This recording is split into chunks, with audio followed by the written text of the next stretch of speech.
I'm going to apologize ahead of time. This video is a little cranked up. Had a lot going on. This week, what happened is, early on in the week, Mark come in with NHLA and helped me do a yield study on my logs and learn a bunch. Learn our downtime in junk poplar. Lost revenue for a second of downtime is $1.39, I believe, or $1.40 something. In good white oak, it'd be over $2, probably closer to $3 a second. A minute of downtime in medium grade red oak in our company, $107, excuse me, a minute. So every minute the sawmill's not producing is $107 in a hoe. So I've lost revenue.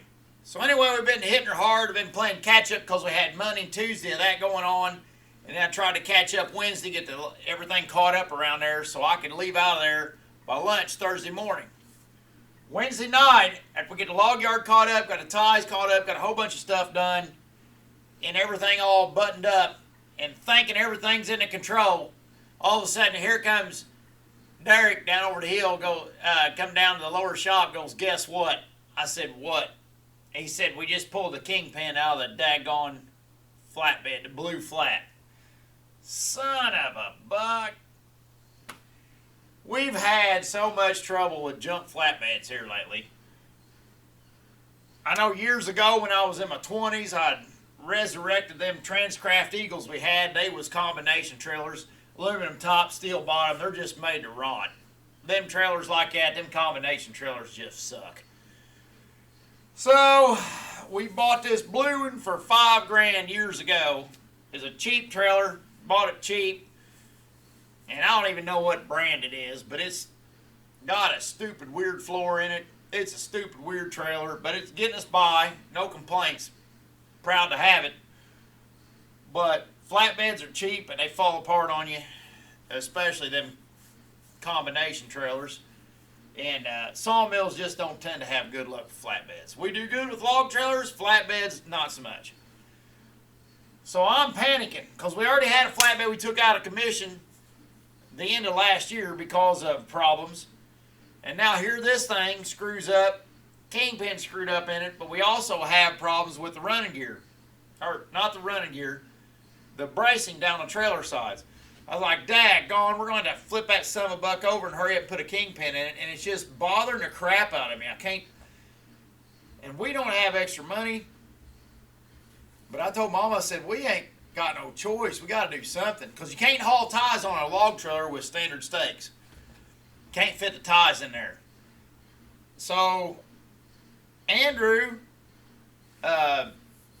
said, "Hey, I got this nice battle wagon that I'm trying to get rid of. Been trying to get rid of. He's tried to sell it to me a couple times, but I'm like, no, it's too fancy for us. We can't justify having something that nice."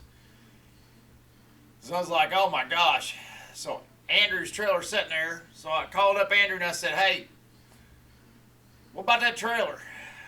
He said, "Well, if you want to come get it." So me and Mama and Big Dan talked this morning, and it was just like, I was like, I ain't gonna sit here and talk all day. I mean, either want the son of a buck or don't want it, I don't care. But we gotta do something. I gotta fix that flatbed, and I'm gonna be at the Midwest Filer Association meeting the rest of this week, so I can't even get to that trailer till Monday or Sunday, and then it'll take a little bit to get it all gutted and put a new kingpin in and stuff. And when we got it flipped over, we might as well fix this bracing and stuff. We need to take the trailer down for about 2 weeks. Is what we need to do.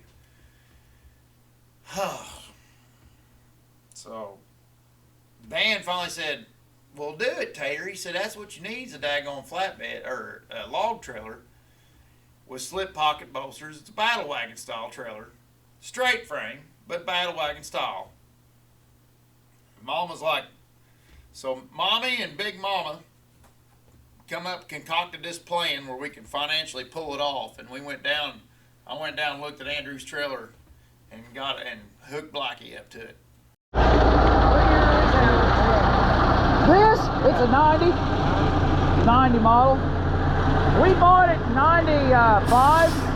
It was an old post yard truck, that old coal hauling truck. And just a cheap truck, we started working on it. It's a heavy haul truck now, but we're up here today. Larry pulled the kingpin out of the flatbed, which is something you'd expect Larry to do. And then, so Andrew, the boss man, the one been putting on some of these vidges, he said, well, I got a trailer for sale if you want it. And I said, well, what is? He said, it's a battle wagon. I said, I ain't much on them battle wagons. Most of the trailers ain't too bad, but it's mostly because Jay's aggravating. So, but no, it's a big unit. It's a good son of a buck. He said, Jay, you say this one. I think I seen this trailer new. Did you? I think Jay brought this to the Paul Bunyan show. Yeah, I think I got this on video. I have to look, but I think I recorded this thing when it's new. And in the video, me and Jay's arguing about how he needs me to have this stuff, and I told him I can't afford him. You know? But anyways, I mostly wanted to record this to give Clinton a hard time because he decided since it rained out, we ain't got nothing to do. So I wanted to make sure and get everybody on logger way but Clinton today because he's not here. Head salesman. Yeah, that's her head salesman. He said best. Yeah, there it went. That was brakes popping loose. It's been sitting here for a little bit, ain't it? Yeah. But now what we get into on our flatbedding, we need to haul ties, and we need to be able to haul. When you saw hard maple or hickory, you'll end up with a full load of 8s and 10s. And when you do, you got to make 4 stacks, and we can't make 4 stacks on a log trailer. And then we got Dan and Mark are a little older and they don't want to wrestle a 4x4, so Dan's like, get it. And then Andrew's like, get it. He's been trying to get me to get it anyways. He said that looked good behind Blackie. Did you hear that, Jay? That's because Blackie would make your trailer look good.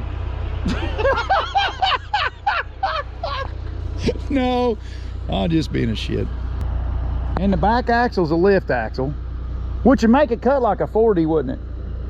So if you get, you know, where you need to get into places a 40 would get, you know, you could use it to. And then you get out on the big road, drop your axle and take off. And aluminum pocket bolsters, you know, you take the driver's side out and put your ties, and they got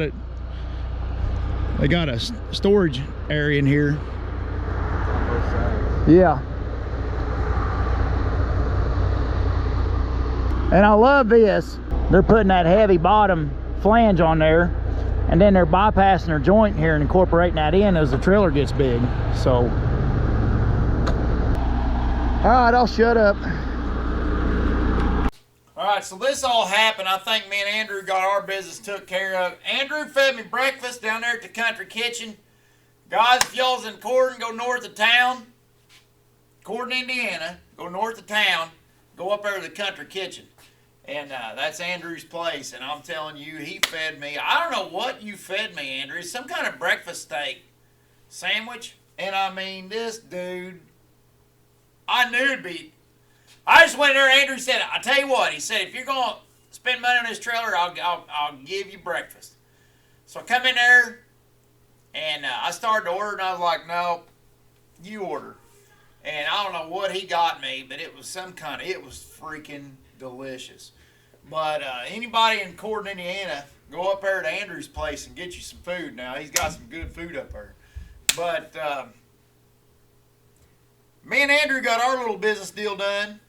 And without you, Clinton, and I mean, you could have really, I'd say you probably could have got Andrew another $5,000 if you was there swinging that deal. But anyways, I ran that trailer back to the mill, didn't have much time at all, and I wanted to get the flatbed flipped over so I can get it laid there, laid out, stare at it, see what to do there before we jumped in the car and drove to Michigan. We drove to Lansing, Michigan for the saw filers thing. So this day has already just been chaos. So here I am at the mill. We're going to flip the trailer over right quick and then soon get a little look at it and jump in the car and haul ass. They're going on because they want me to help change band, but I'm busy. I ain't got time for changing bands right now. Got a trailer to flip.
crazy Monday.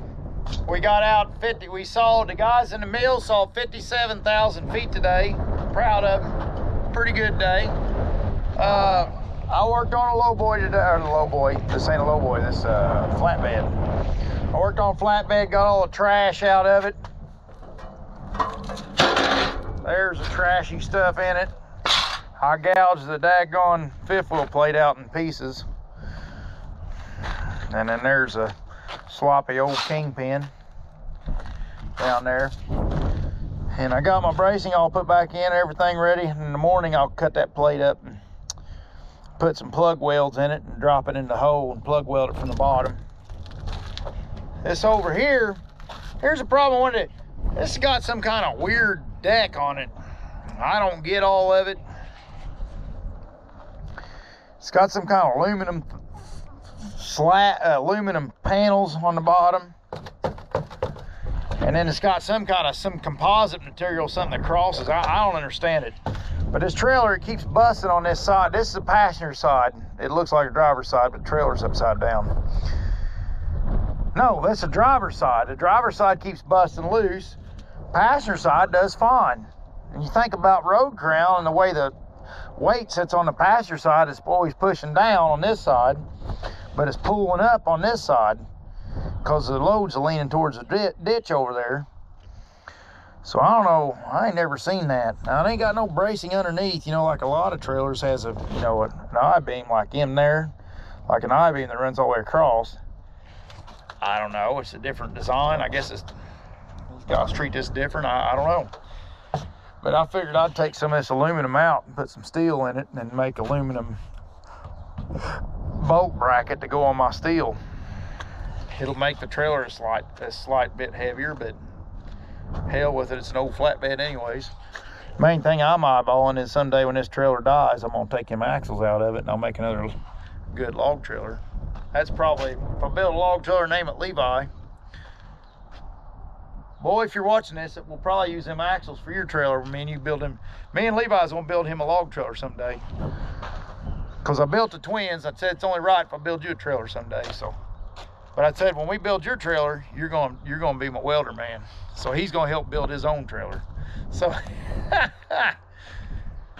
been a long day. Been crazy. But that's that.